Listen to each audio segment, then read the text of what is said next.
Bismillahirrahmanirrahim. Assalamualaikum warahmatullahi wabarakatuh. Berita Alidra 11 Syawal 12 Mei bersama saya Ardi Herman Marzi dan kita ke tajuk utama untuk malam ini. 5 pelajar rentung.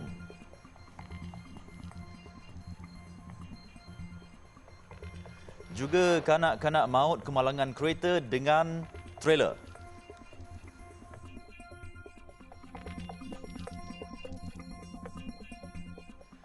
Lima pelajar Universiti Sultan Azlan Shah Yusas rentung apabila kereta yang dinaiki mereka terbakar selepas terlibat kemalangan dengan 2 buah trailer. Nahas berlaku di kilometer 245.2 Lebuh Raya Utara Selatan arah utara berhampiran Terowong Menora, Kuala Kangsar tengah malam semalam. Siasatan awal polis mendapati kemalangan berlaku apabila trailer yang membawa muatan mozaik sedang memandu di lorong kanan disebabkan laluan kiri dari kilometer 246 hingga kilometer 244.4 ditutup bagi penyelenggaraan jalan. Kereta yang dinaiki 5 mangsa maut ketika itu pula mengekori di belakang trailer tersebut sebelum secara tiba-tiba kenderaan pelajar itu dirempuh trailer lain yang membawa muatan besi dari arah belakang. Rempuhan itu menyebabkan kereta dinaiki mangsa maut diseret ke hadapan sehingga melanggar bahagian belakang trailer yang membawa muatan mozaik. Mangsa yang maut adalah pemandu kereta Muhammad Nasrun Aidul Munir Akbar 22 tahun, penumpang hadapan Ahmad Naim Najmi Ahmad Hafizan 21, manakala 3 lagi adalah Iqbal Hasnun Halimi 23, Muhammad Nabil Haikal Muhammad Faris 19 dan Ahmad Akmal Ahmad Mukhlis 20 tahun. Ketua Balai Bomba dan Penyelamat BBP Kuala Kangar Ahmad Izzuan Zakaria berkata, nahas itu membabitkan 8 mangsa dengan 5 daripadanya maut di tempat kejadian. Pemandu kedua-dua trailer serta seorang kelindan yang terbabit dalam nahas tersebut dilaporkan selamat. Mayat kesemua mangsa dihantar ke Hospital Kuala Kangsar untuk bedah siasat.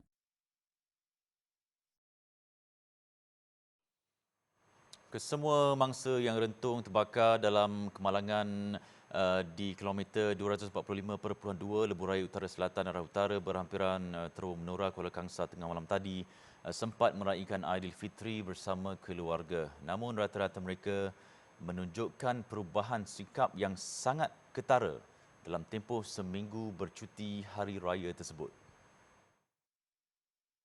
Menurut bapa saudara kepada Ahmad Akmal Ahmad Mukhlis 20 tahun, anak saudaranya itu tidak banyak bercakap seperti sebelumnya. Adalah itu dia tak boleh.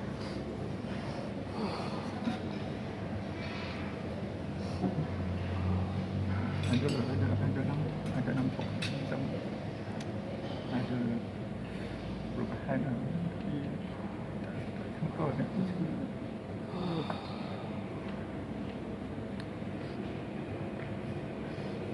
Engkau macam mengejut macam ni. Menurut Yuzamri Ramli, Muhammad Akmal yang tinggal bersama keluarganya di Parit Buntar, Perak selepas kematian neneknya merupakan seorang yang sangat baik. Anak saudaranya itu sebelum ini tinggal bersama neneknya selepas kedua ibu bapanya bercerai. Ujar Yuzamri Ramli, kali terakhir dia berjumpa Muhammad Akmal 5 hari lalu sebelum pelajar semester kelima diploma kaunseling Islam itu kembali ke kolej. Katanya berita yang diterima awal pagi tadi itu sangat mengejutkan mereka sekeluarga. Adik kepada seorang lagi mangsa, Muhammad Nasrun Aidul Munir Akbar 22 tahun pula berkata, abangnya seolah-olah merajuk dengan mereka kerana hanya dapat beraya bersama pada petang hari raya. Menurut Muhammad Fikri, abangnya itu beraya bersama nenek mereka di Batu Gajah, Perak dan mereka sekeluarga hanya tiba dari Kuala Kubu Baru, Selangor lewat petang. Nampak sangatlah muka dia tak dapat raya dengan family.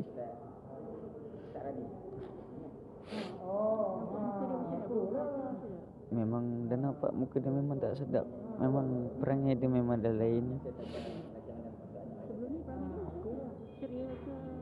Ceria, happy, suka kacau saya. And time dia balik raya tu perangai dia lain. Sangat-sangat lain. Dia macam jarang cakap, kurang cakap. Oh, tu ke last ibu dia? Hari Ahad tu last. Hari Ahad tu hari Tu tak tahu. Lepas tu ayah kejut saya cakap, abang dah tak ada.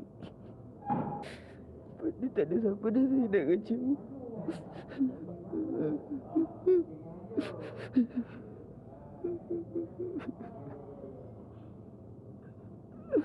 Dia lah yang selalu kacau saya. Sementara itu, Kerajaan Negeri Perak hari ini menyerahkan bantuan wang tunai RM1,000 masing-masing kepada keluarga 5 mangsa terbabit. Setiausaha Politik kepada Menteri Besar Datuk Syam Mat Sahad berkata, Kerajaan Negeri turut menyediakan kemudahan penginapan kepada keluarga mangsa yang datang dari Kuala Kubu Baru, Selangor, Cukai, Terengganu, Sungai Johor, Batu Caves, Selangor dan Parit Buntar, Perak. Kita membantu menyediakan penginapan dan makan minum dan kemudahan lain kepada keluarga-keluarga mangsa yang datang daripada jauh, daripada Johor, daripada Terengganu, yang datang untuk menuntut jenazah anak-anak mereka. Kelima-lima rakan itu difahamkan sebelum itu makan di sebuah restoran popular Korea di sebuah pusat membeli belah di Ipoh dan dalam perjalanan pulang ke rumah sewa mereka di Taman Chan dan Puteri Kuala Kangsar. Mangsa juga sepatutnya menduduki peperiksaan semester yang dijadualkan hujung Mei ini. Sesi pengajaran dan pembelajaran secara bersemuka di USAS baru sahaja bermula pada Isnin selepas cuti Aidilfitri.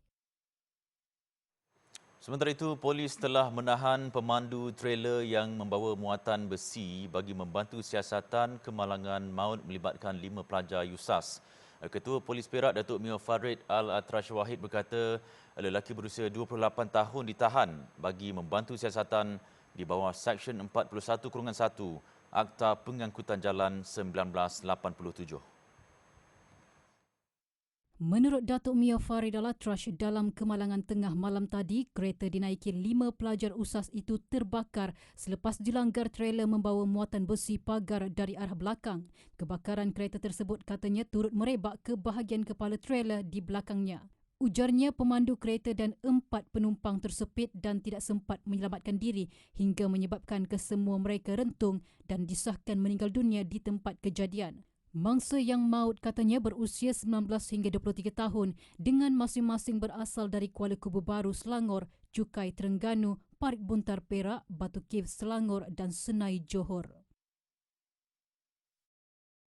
Di Machang pula, seorang kanak-kanak perempuan maut manakala ibu serta kakaknya cedera selepas terbabit dalam kemalangan melibatkan sebuah kereta dengan trailer. Ketua Polis Daerah Machang, Superintendent Muhammad Rosli Mat berkata nahas berlaku di kilometer 54.1 Jalan Kota Baru, Kuala Krai dekat Kampung Pek malam tadi. Menurut Muhammad Rosli, dalam kejadian 7.30 malam itu, kanak-kanak perempuan berusia 4 tahun meninggal dunia di lokasi kejadian akibat kecederaan parah yang dialami di badan selain patah kedua belah kakinya.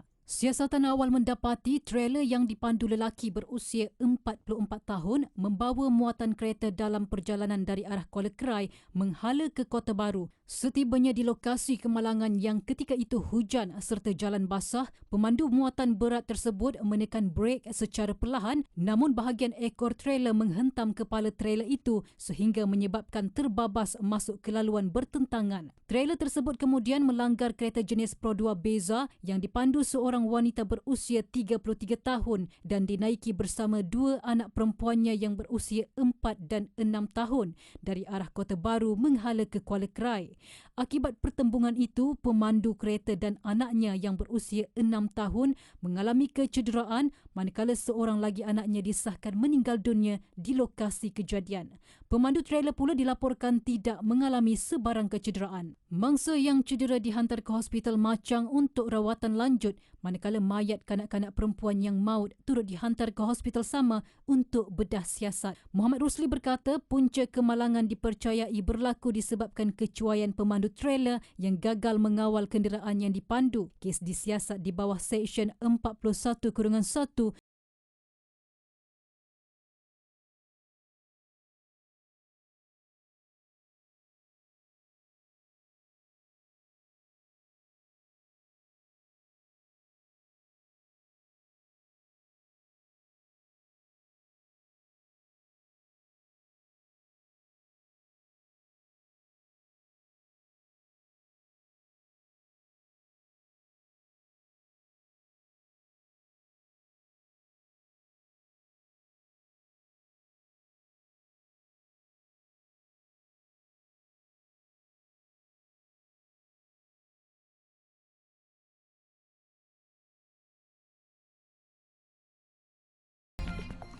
Selepas ini, allowance pelajar Tanjaan Mara dikaji. Mei setiap tahun, Hari Jururawat disambut di seluruh dunia bagi mengenang jasa golongan itu yang melakukan pelbagai pengorbanan demi memberikan perkhidmatan terbaik kepada pesakit. Pandemik COVID-19 juga telah menjadi bukti para jururawat sanggup berdiri di barisan paling hadapan merawat mereka yang dijangkiti walaupun meletakkan risiko kepada mereka dan keluarga. Bagi seorang jururawat di Hospital KPJ Abdul Samad di Johor Bahru, Hasbullah Abdul Kadir, bertugas sebagai barisan hadapan ketika negara dibelenggu wabak COVID-19 bukan bermakna mereka kebal daripada virus berkenaan. Dikesan positif COVID-19 pada Disember 2020 menjadikan beliau antara jururawat terawal di hospital berkenaan yang dijangkiti wabak itu. Jelas Hasbullah, disebabkan beliau antara yang terawal dijangkiti COVID-19, tiada alat perubatan dan pengurusan khas yang efektif dalam merawat coronavirus pada ketika itu. Awal bulan 12 tahun 2020, awal sekali COVID ni mula. Jadi masa tu kalau saya ingat sahabat saya masuk kat sini satu malam. Jadi besok saya didapati positif COVID. Jadi terpaksa dihantar ke hospital Keluang. Ambulan tunggu di bawah tu. Jadi staf-staf manalah termasuklah saya punya pengarah hospital pun tunggu kat luar tu dah macam ucap selamat tinggal pada saya lah. Masa tu memang betul. Jadi alhamdulillah lah. Maknanya Allah masih panjangkan umur saya dapatlah selamat daripada itulah COVID tu masa tu. Hasbullah yang juga Ketua Unit Bahagian Jantung dan Perfusionis berkata selepas setahun lebih dia dijangkiti COVID-19 kali kedua iaitu virus Omicron. Namun katanya disebabkan sudah lengkap vaksinasi termasuk dos penggalak, kesannya tidak ketara. Menyentuh mengenai kerjayanya sebagai jururawat, katanya profesion ini semakin mendapat perhatian dalam kalangan lelaki. Tambahan pula, ramai di antara mereka mula menyedari bahawa jururawat memainkan peranan yang signifikan terutamanya dalam sektor kesihatan negara. Beliau dalam pada itu berharap masyarakat terus mengamalkan kawalan kendiri bagi memastikan kes COVID-19 tidak meningkat tinggi dan sektor perkhidmatan kesihatan negara berada dalam keadaan yang terkawal. Tetapi saya rasa sepanjang tempoh 2 tahun ni, saya rasa kerajaan dah bagi banyak pendidikan kepada masyarakat macam mana cara kita nak menangani wabak COVID ni. Terutamanya daripada segi saya rasa buat masa sekarang ni penjarakan sosial dan penggunaan mask tu masih lagi penting, terutamanya di kawasan-kawasan tempat-tempat yang sesak lah.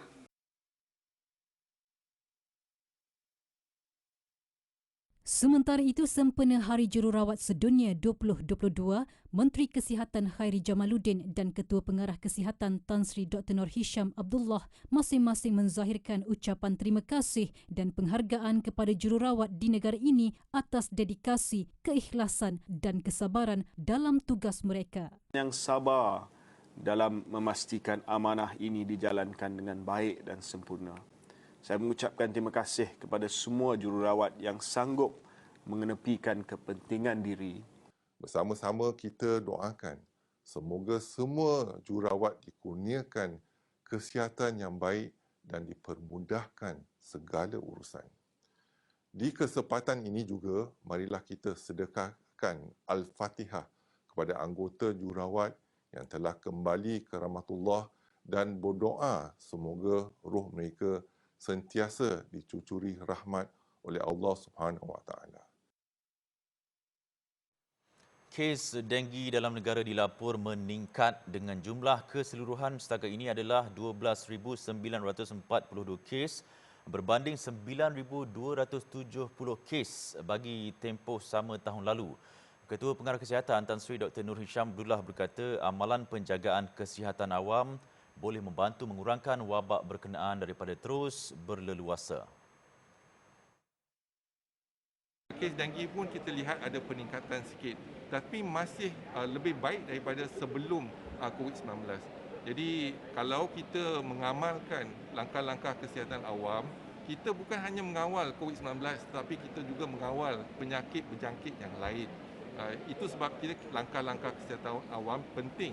Dan sekarang ni walaupun kita ada vaksin, kita masih mengamalkan langkah-langkah kesihatan awam. Jadi kalau dengan dua-dua tu tambah dengan ubat vaksin, ubat antiviral, kita mungkin lebih baik lagi dapat membendung penularan COVID-19 dalam negara kita.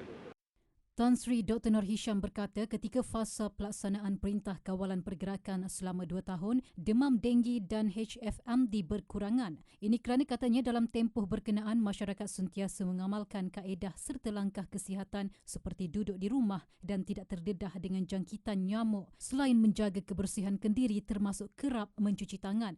Tan Sri Dr. Nur Hisham berkata demikian pada sidang media selepas majlis pelancaran pameran evolusi baju seragam jururawat di Muzium Negara.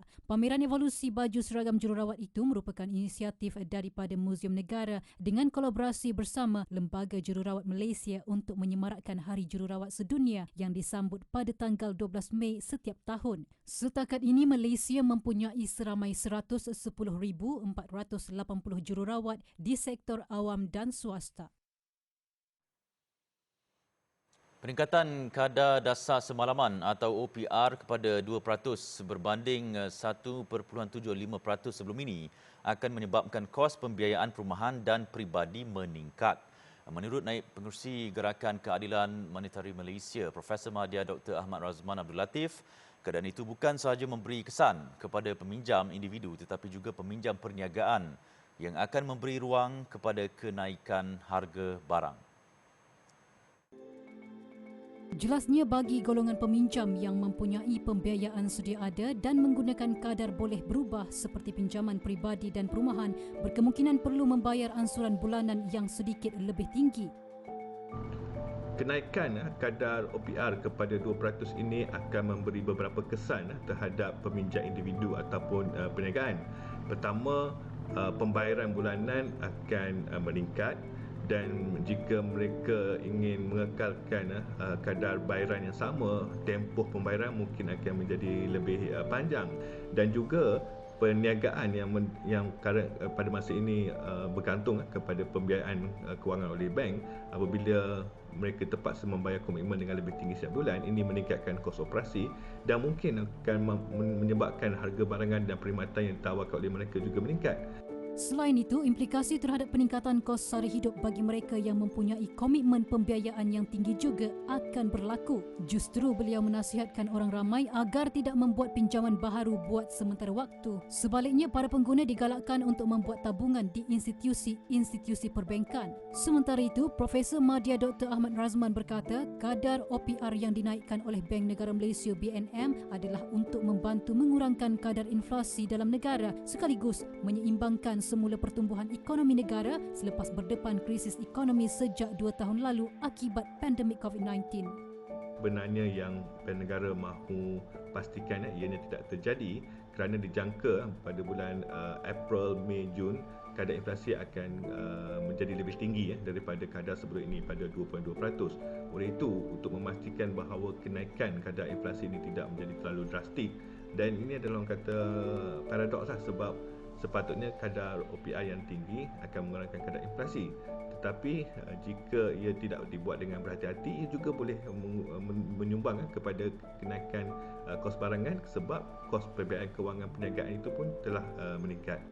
Selain itu, beliau juga turut menjangkakan kemungkinan faktor BNM memutuskan untuk meningkatkan OPR sebanyak 25 mata asas pada semalam adalah untuk memastikan terdapat peningkatan beransur-ansur dalam tempoh 2 bulan kepada kadar sasaran 2.25% menjelang Julai.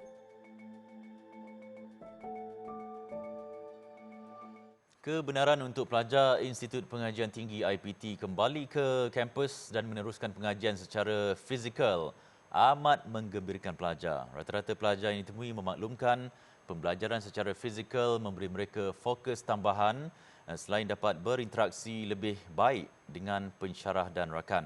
Wartawan Syahira Sukri ada perinciannya. Kunjungan kru berita Al-Hijrah ke Universiti Malaya hari ini mendapati suasana kehidupan kampus semakin kembali dirasai. Kuliah secara bersemuka telah dimulakan dengan mematuhi prosedur operasi standard yang ditetapkan seperti memakai pelitup muka ketika sesi pembelajaran. Kebanyakan pelajar yang ditemui meluahkan rasa gembira dan teruja kerana dapat bersemuka dengan rakan-rakan serta pensyarah. Saya pelajar tahun akhir, so dapat happy lah, rasa dapat balik ke kampus, jumpa kawan-kawan, dapat jumpa lecturer, direct punya ilmu compare to virtual learning kan. Dah sempat rasa face-to-face kelas untuk setahun setengah, lepas tu semester separuh, lepas tu terus lockdown. Sampailah baru-baru ni. Lepas kelas boleh pergi keluar lunch dengan kawan-kawan semua, so dah boleh kembali ke zaman pelajar semula sebelum saya habiskan tahun akhir saya sebagai seorang pelajar. Namun mereka juga berpendapat pengajian dalam talian ketika pandemik juga mempunyai kebaikannya sendiri seperti menjimatkan kos pengangkutan, makanan dan juga dapat belajar mengurus masa ketika di rumah. Sementara itu, bagi pelajar tahun 2 Muhammad Sirhan Siddiqui Abdul Aziz pula, sejak menyambung pelajarannya di Universiti Malaya, ini merupakan kali pertama dia menjalani kuliah secara bersemuka. Mula-mula dia agak takut sebab kena pembentangan atas talian tu kita tukar kepada fizikal kan, dah jumpa kawan-kawan. Tapi lama-lama tu bila jumpa semua orang, kita rasalah yang ada nilai kesamaan semua tu. So tak adalah rasa takut-takut sebelum ni. Kalau ada soalan boleh terus tanya lecturer. Dan kalau sebelum ni kan mungkin kena tunggu masa ataupun chat box tu. Tapi sekarang lebih mudah lah. Ujar pelajar, pembelajaran secara fizikal juga membolehkan sesi soal jawab menjadi lebih cepat dan senang. Dalam pada itu, pensyarah Universiti Malaya, Profesor Syad Salim Faruqi berkata, penglibatan pelajar dalam sesi pembelajaran secara bersemuka adalah lebih aktif jika dibandingkan dengan dalam talian. Yeah, actually, when they were on the internet, there were not that many questions, but now they are much more participative. Now they are clapping, now they are cheering. It's wonderful. You have a feeling that they are participating, that I'm reaching out to them. Pun begitu, beliau menganggap pembelajaran dalam talian itu sebagai pengalaman baharu baginya yang sudah lama bekerja sebagai pensyarah. 2 tahun PDP dalam kelas hilang nikmatnya, namun kelonggaran terkini dapat memberi peluang kepada pelajar untuk merasai sendiri nikmat kehidupan di universiti. Syairah Sukri untuk Berita Al-Hijrah.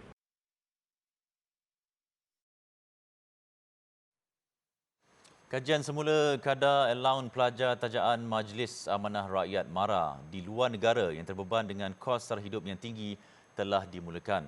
Menteri Pembangunan Luar Bandar Datuk Seri Mahathir Khalid berkata kajian itu telah dimulakan sejak beberapa minggu lalu dan laporannya akan diserahkan kepada Perdana Menteri dalam masa terdekat. Sudah dimulakan. Dia macam ni. Dia kita tengok kepada jumlah tajaan dan juga pinjaman yang kita bagi. Jadi dia punya berapa dibayar untuk pengajian, berapa yuran pengajian dan yuran-yuran lain yang patut dibayar oleh seseorang pelajar.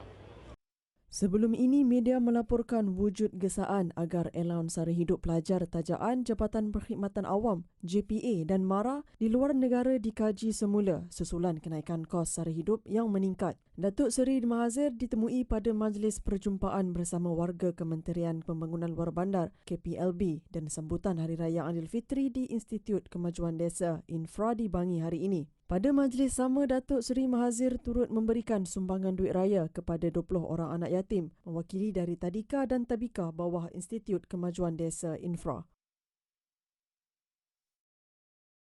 Syarikat-syarikat besar di Amerika Syarikat dijemput untuk melabur dan meningkatkan pelaburan di Malaysia terutamanya dalam bidang pendigitalan, pembangunan bakat serta tadbir urus alam sekitar, sosial dan korporat ESG. Hasrat itu disampaikan Perdana Menteri Datuk Seri Ismail Sabri Yaakob ketika pertemuan dengan Presiden dan Ketua Pegawai Eksekutif Majlis Perniagaan Amerika Syarikat ASEAN USABC, Ted Osius di Washington. Menerusi perbincangan tersebut, Perdana Menteri menekankan bagaimana Malaysia menerusi Kementerian Perdagangan Antarabangsa dan Industri MITI boleh membantu menarik pelaburan baharu dari Amerika Syarikat. Perdana Menteri turut menjelaskan Malaysia kini memberi fokus kepada pembangunan ekonomi digital dan teknologi hijau terutamanya membabitkan kereta elektrik. Dan saya mencadangkan supaya selain daripada kita sudah ada, kita akan mengeluarkan kereta elektrik melalui kerjasama Proton Geely Volvo, Prof. Saya juga mencadangkan supaya syarikat kereta elektrik daripada Amerika seperti Tesla misalnya membuat pelaburan di Malaysia. Malaysia telah mengesahkan Perkongsian Komprehensif Ekonomi Serantau RCEP bagi menggiatkan semula aktiviti perniagaan domestik dan antarabangsa.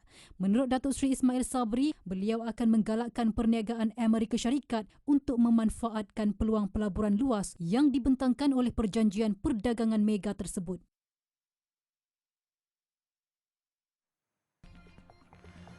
Baik, selepas ini humban kereta pemimpin dalam sungai.